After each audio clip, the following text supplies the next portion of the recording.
Depuis quelques années, on passe des fins de semaine sur nos voiliers au lac Champlain aux États-Unis. On fait des road trips en moto aux États-Unis. Mais là, cette année, en guise de protestation, on boycotte. On va conserver nos fins de semaine chez nous. En quelque sorte, on va couper la poire en deux finalement. Donc, on conserve les fins de semaine en voilier, mais on ne va plus faire nos voyages de moto. C'est le commentaire d'Étienne au 187 Cube Radio. 1-877-827-2346. Qu'est-ce que vous allez faire de vos vacances? Parce que quand même, le quart des travailleurs actifs qui tombent en vacances aujourd'hui avec les vacances de la construction, c'est 200 000 travailleurs. Et Claude Breton, vice-président communication, stratégie, innovation à la Commission de la construction du Québec est avec nous.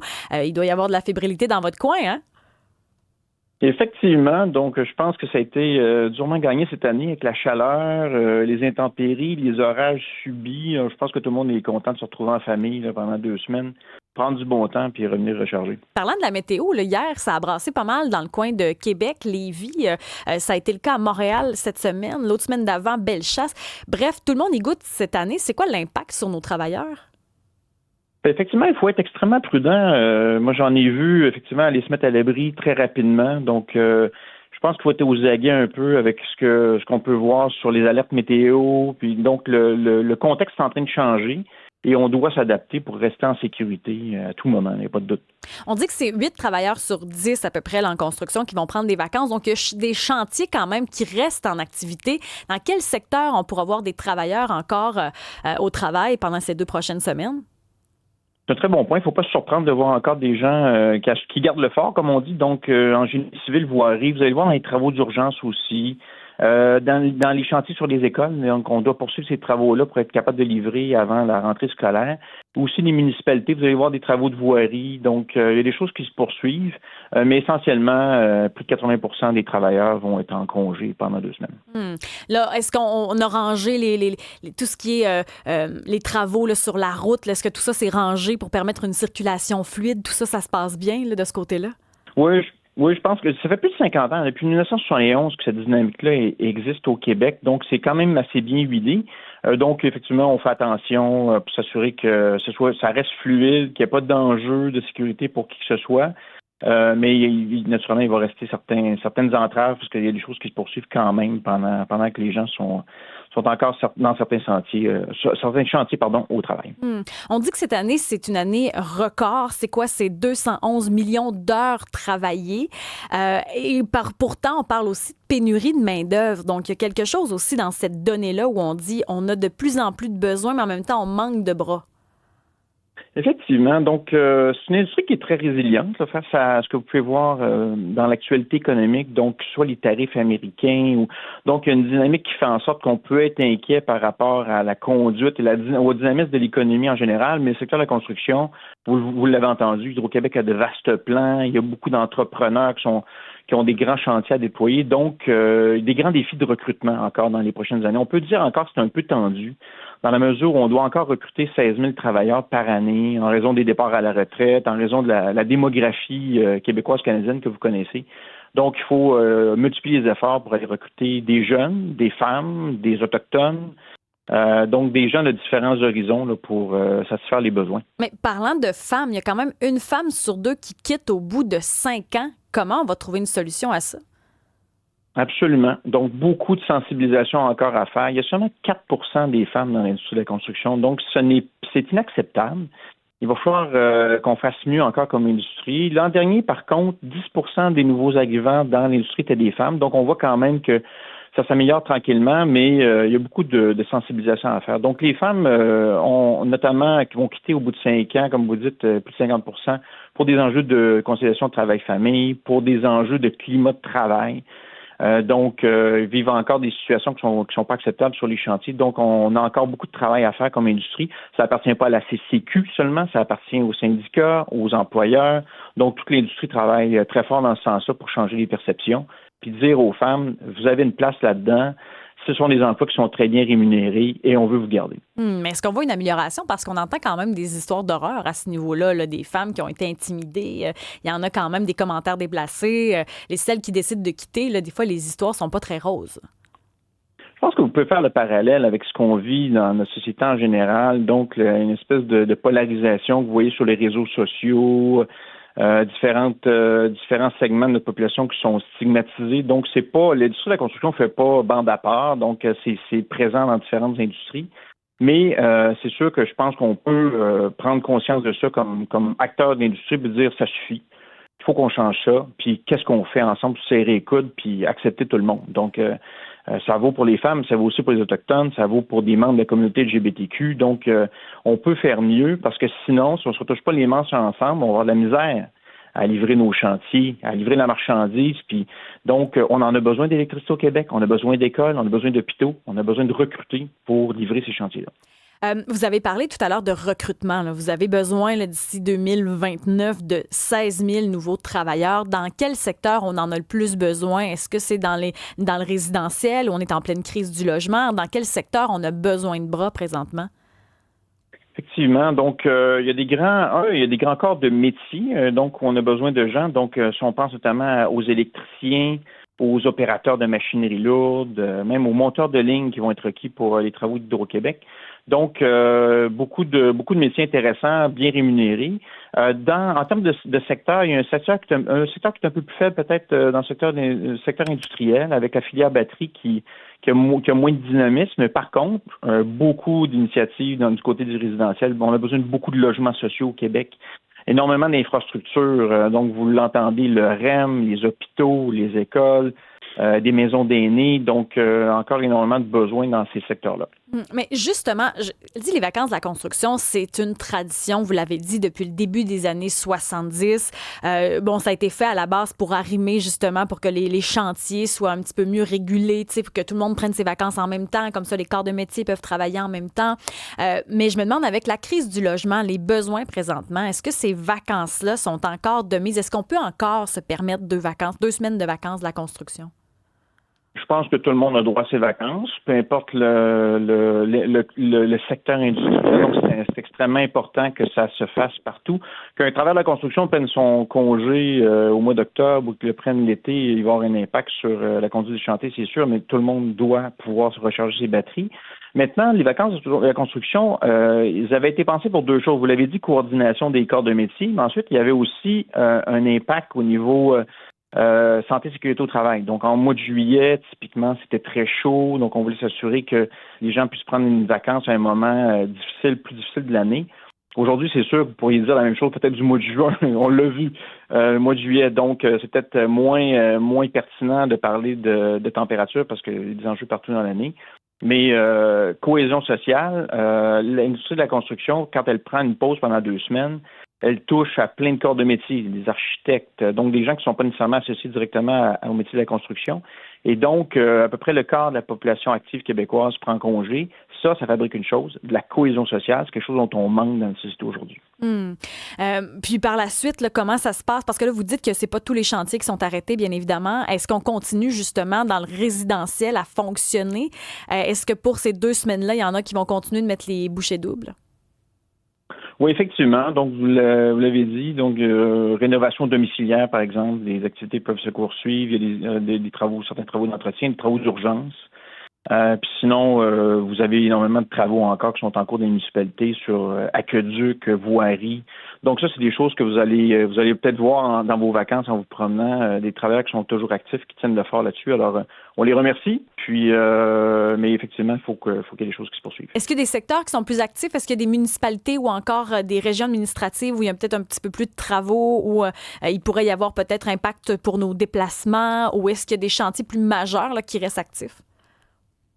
Je vous dirais que vous ne les verrez pas. Normalement, sur la route, ça devrait être relativement ténu au niveau des empêchements à la circulation. Donc, ça va être plus des travaux à l'intérieur, peut-être, dans certains cas, écoles, résidences, etc. Sinon, les grands travaux de voirie vont se faire plus dans les centres urbains. Donc, normalement, autoroute, tout ça, ça devrait être relativement négociable, je vous dirais. Donc, pas de grands enjeux prévus. Cette année, c'est un 647 à peu près millions de dollars qui a été donné en chèque de vacances. C'est comme ça chaque année. Il y a toujours un chèque. Cette année, ça a été devancé en raison des menaces de la grève de Poste Canada. Est-ce qu'il s'agit d'une année record pour ce montant de chèque-là? Ça ressemble aux années précédentes? Oui, effectivement. Donc, on parle de 647 millions l'an dernier, 645 cette année. Donc, c'est relativement similaire. Ça dépend toujours un peu du mix de travailleurs qui sont actifs. Là. Donc, c'est plus lié à ça. Mais ça reste des montants très élevés, 2 fois par année, donc dans la période des fêtes à Noël et l'été. Donc, il faut comprendre que la CCQ, dans le fond, elle administre un peu l'épargne, si on veut, des travailleurs de la construction dans cette optique-là. Ce sont des fonds qui sont investis à la Caisse de dépôt et placement du Québec. Et donc, on s'assure de distribuer aux travailleurs dans ces 2 périodes importantes-là d'année. Alors, ça contribue effectivement de manière très importante. Si on parle même de plus de 170 millions si on prend la région Laval, la Naudière, Laurentide, la Naudière. Donc, 138 millions dans Montérégie. Donc, c'est des montants très, très importants qui feront la différence là, localement. Au 187 Cube Radio, 1-877-827-2346, il y en a qui parlent justement de, avec les retards considérables sur certains chantiers, le fait que la météo aussi n'est pas de notre bord pantoute. Donc, des fois, ça continue d'engendrer des retards. On se questionne sur la pertinence, justement, de prendre des vacances durant l'été, comme la période, elle est courte pour certains types de travaux. Il y en a qui questionnent quand même ces vacances-là, là, avec ce qu'on vit présentement, les aléas de l'inflation, des tarifs, de la météo. Vous répondriez quoi à ce message-là? Je répondrais qu'on entend, c'est sûr. C'est effectivement, chaque année sera différente, mais ce sont des conditions de travail qui sont dures dans certains cas, pas dans tous les cas, mais dans certains cas. Donc, c'est important de prendre la pause quand on est un couvreur ou quand on travaille exposé à l'environnement, aux intempéries. Donc, la pause est requise.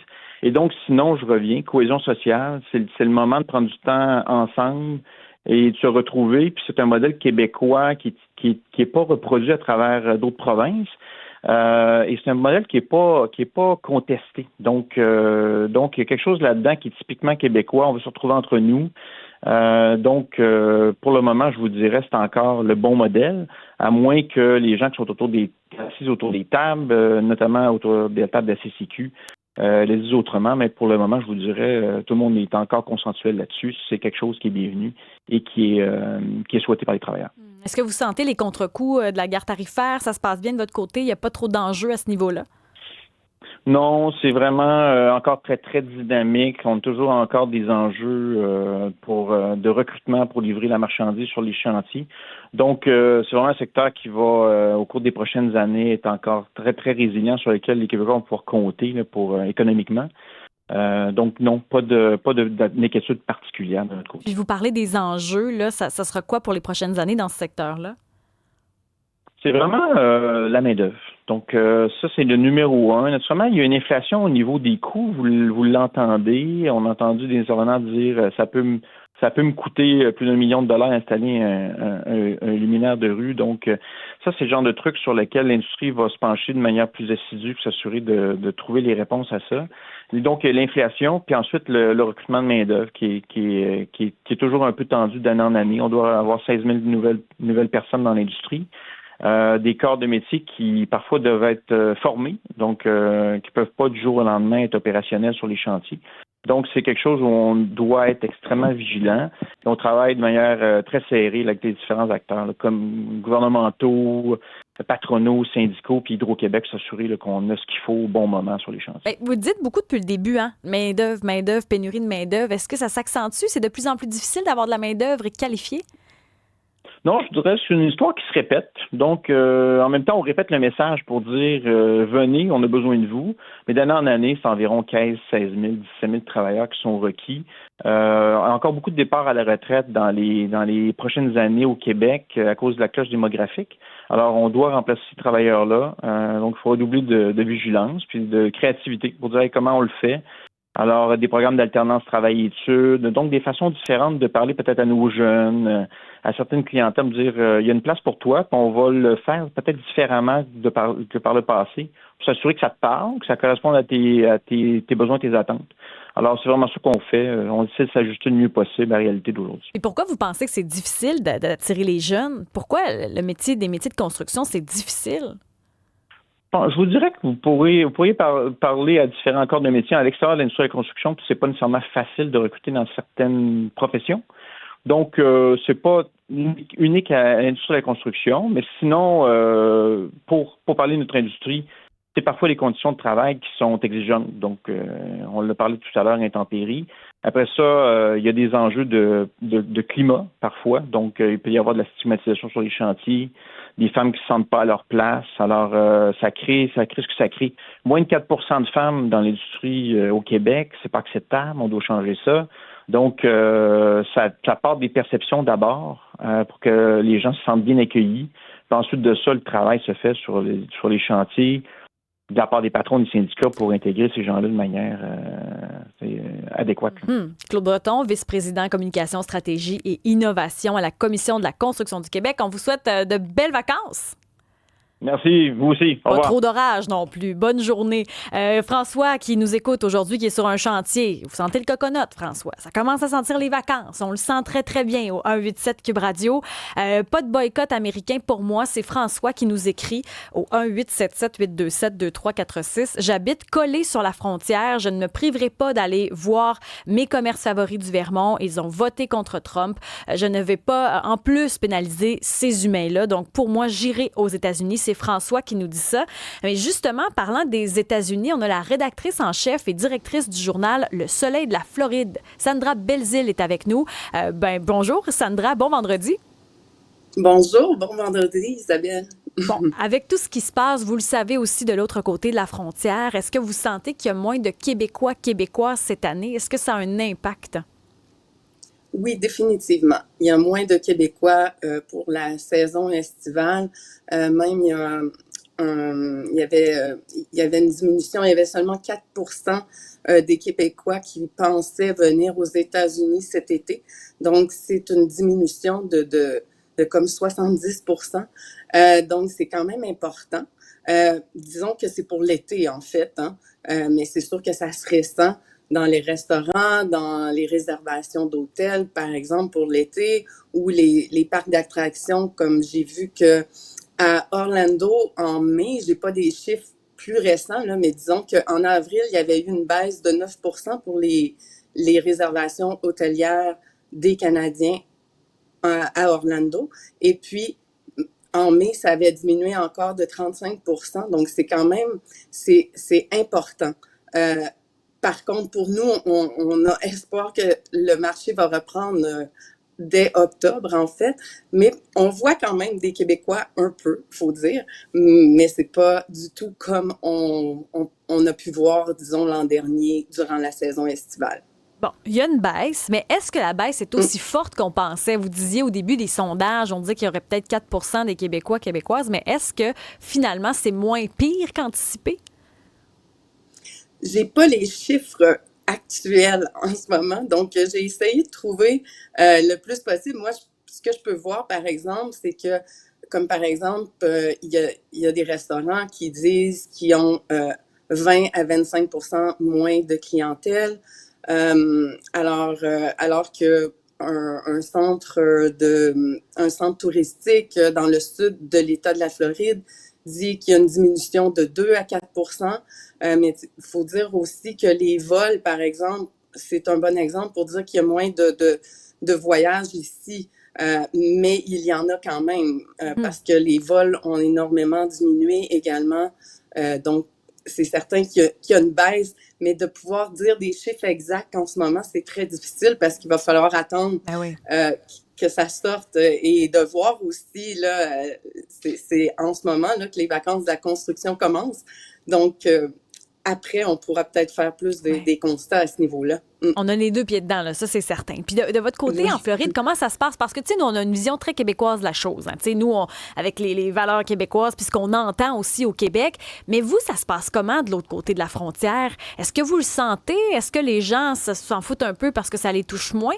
C'est quoi l'ambiance à ce niveau-là avec la guerre tarifaire? Nous, on sent une tension, mais est-ce qu'elle est vraiment sentie de l'autre côté de la frontière? Bien, disons que les Américains n'en parlent pas beaucoup. Pour dire, même moi-même avec des amis, on tente, avec des amis américains, on tente d'éviter le sujet parce que la plupart des Américains sont pas d'accord, en fait, avec ce qui se passe, mais il y avait d'autres choses avant qui les dérangeaient, et c'est pour ça que une majorité d'Américains avait donné confiance à Trump, mais en fait, qu'est-ce qui arrive en ce moment, ben c'est très déplaisant. Est-ce que les gens en parlent? Pas tant. Moi, en tout cas, j'entends pas beaucoup parler. J'entends beaucoup les gens dire ici en Floride, ah, il me semble que c'est vide. Il me semble que d'habitude, il y a plus de monde. Alors, on entend ça. Donc, il y a quand même les Américains qui voyagent. C'est quand même la destination. La Floride est quand même la destination numéro 1 pour les Canadiens, mais aussi pour les Américains quand ils voyagent à l'interne, tout comme le Canada pour le Canada, les Américains, ce sont les plus ceux qui viennent le plus en termes de voyageurs internationaux. Donc, il y a quand même, on observe ici un vide. Moi, je le vois, puis j'entends des amis, des connaissances américaines qui me le disent. Ah, il me semble qu'il y a pas beaucoup de monde. Il me semble que les restaurants sont moins remplis. Donc, on le voit. Est-ce qu'il y a des Américains dans ton coin, en tout cas où tu es en Floride? Est-ce qu'il y en a qui veulent venir au Canada? Est-ce qu'il y en a qui vont voyager au Canada? Oui, j'avais justement des amis qui avaient planifié voyager au Canada, qui avaient acheté, malheureusement, pour des raisons de santé, il y a eu quelque chose qui s'est passé, mais sinon, ils s'en allaient visiter le Canada cet été.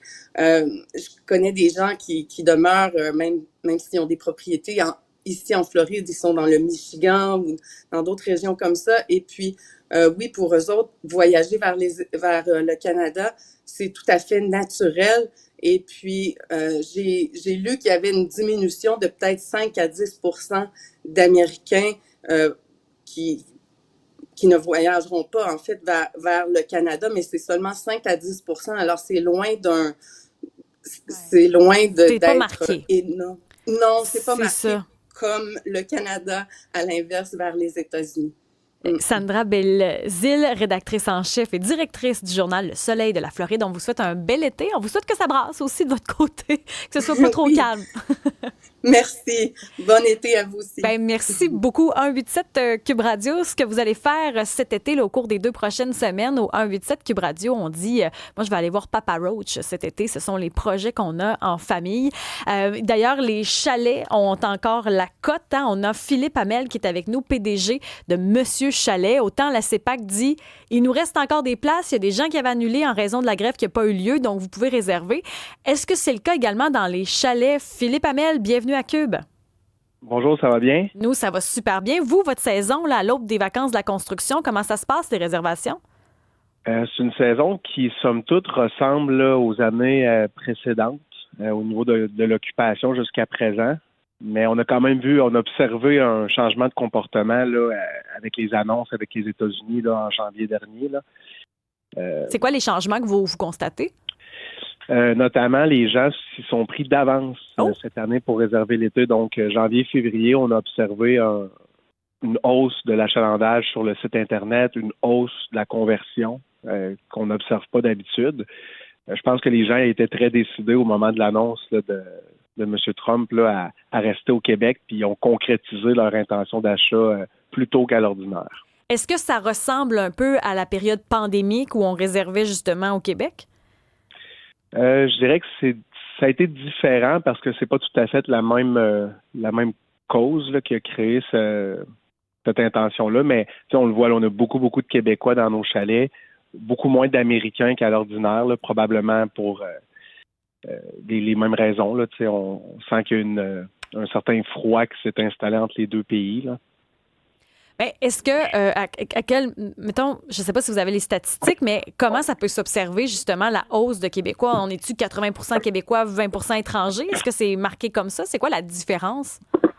Je dirais la statistique moyenne, là, règle du pouce, on a 85% de Québécois et 15% de voyageurs de l'international.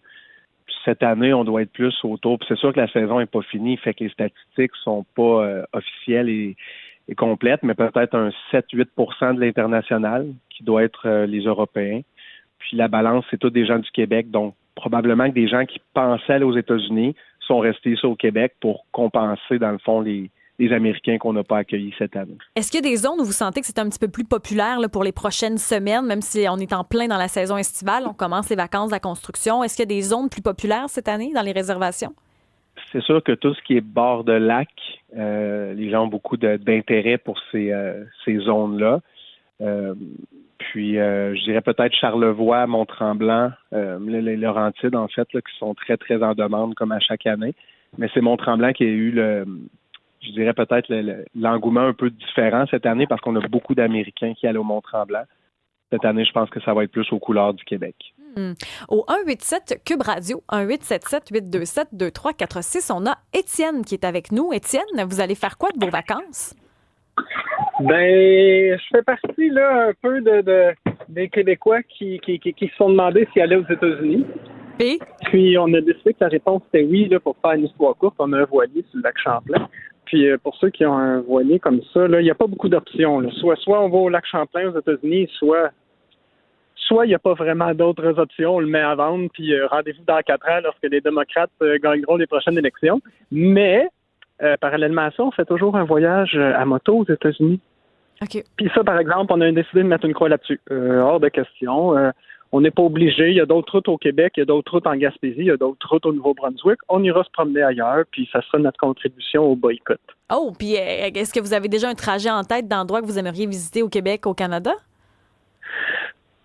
Non, ça va être quand même un peu difficile parce qu'on commence à en avoir fait plusieurs. Fait qu'il va vraiment falloir ouvrir Google Maps sur la tablette, là, moi et ma conjointe, autour d'une bière, puis vraiment essayer de cibler là, des endroits précis parce que les plus beaux spots, là, Nouveau-Brunswick, Nouvelle-Écosse, du Prince-Édouard, au Québec, le nord du Québec, jusqu'à Terre-Neuve, jusqu'à la pancarte Bienvenue à Terre-Neuve. Ça, on les a pas mal toutes faites. Là. Fait qu'il va falloir quand même se compliquer la vie là, pour trouver un voyage qui va nous satisfaire tous les deux. Donc, vous avez fait la Côte-Nord, la Gaspésie, tout ça, c'est fait, là? Ah oui, on l'a fait en Jeep, on l'a fait en moto, on l'a fait de toutes sortes de manières. C'est tous des super endroits. Puis on est un peu off-road aussi, là, tu sais, des fois on se hasarde en dehors des routes. Fait qu'on a vraiment quand même épluché notre province et la province avoisinante. Fait que on ne sait pas, là. On est en mode exploration là, avec Google Maps et de ce temps-là. On vous souhaite la meilleure des chances, bonnes vacances, puis on vous souhaite pas trop d'orage en moto, c'est bien plate. Eh boy, oui, bien vu. Philippe Hamel, PDG de Monsieur Chalet, qui est toujours avec nous. Si on est retardataire, est-ce qu'il nous reste encore de l'espace pour réserver? Est-ce qu'il reste encore un petit pourcentage de disponibilité? Oui, définitivement. Là, l'été, c'est une période où il y a beaucoup sans dire du dernière minute, là, parce qu'on parle quand même du 14 à 21 jours avant l'arrivée. On a beaucoup, nous, de demandes qui sont plus subites. Les gens regardent la météo. Des fois, les employeurs donnent pas toujours les périodes de vacances à l'avance, les camps de vacances, les camps de séjour pour les jeunes enfants, etc. Il y a beaucoup de paramètres qui font bouger l'intention, mais il reste encore des belles destinations qui vont se louer d'ici peu. Mais si quelqu'un souhaite venir en chalet, là, ça vaut la peine de se rendre sur monsieurchalet.com, jeter un petit coup d'œil à nos produits. Est-ce que les prix ont de l'allure ou ça a augmenté pas mal à cause de tout ce qu'on connaît? En fait, les chalets locatifs, c'est un peu particulier parce que la seule chose qui a augmenté dans notre industrie, c'est nos frais d'opération. Donc, tout ce qui touche aux taxes, assurances, entretien ménager et autres. Puis, puisque l'offre locative n'arrête pas de grandir avec une demande relativement stable, les prix sont encore bons. Là, on a les mêmes prix qu'avant le COVID. Donc, c'est une industrie qui est encore abordable pour des familles et des voyageurs. Bon, enfin une bonne nouvelle. Effectivement. On va finir ça là-dessus. Une bonne nouvelle pour finir la semaine. On aime ça. Philippe Hamel, PDG de Monsieur Chalet. On vous souhaite une belle journée puis une bonne période estivale. Merci beaucoup. Bonne journée. Je veux saluer également David de Laval qui dit qu'il est motocycliste puis qu'il n'y a aucune chance qu'il boycotte les États-Unis. Il dit les routes du Québec sont dans un état qui fait que je ne roule plus ici. Il faut faire la distinction entre les Américains qui sont très gentils et leur président qui est un abruti. Par rapport aux routes, j'avoue, David, que j'abonde parce que quand on est allé à Toronto la semaine passée, il y avait une méchante différale. Il n'y avait pas de nid de poule à Toronto. Il n'y avait pas de nid de poule sur les routes de l'Ontario. C'est vrai que ça, je vais vous l'accorder. Peut-être que Sandbanks pourrait être une destination là, en Ontario si ça vous tente d'aller faire de la moto. Niagara, qui est pas loin non plus. Mais c'est vrai qu'au Québec, les routes, même si vous êtes cycliste, c'est pas évident. D'ailleurs, si vous cherchez une façon de voyager autrement, il y a une nouvelle tendance au Québec qui se dessine, même un peu partout à travers le monde. C'est assez nouveau.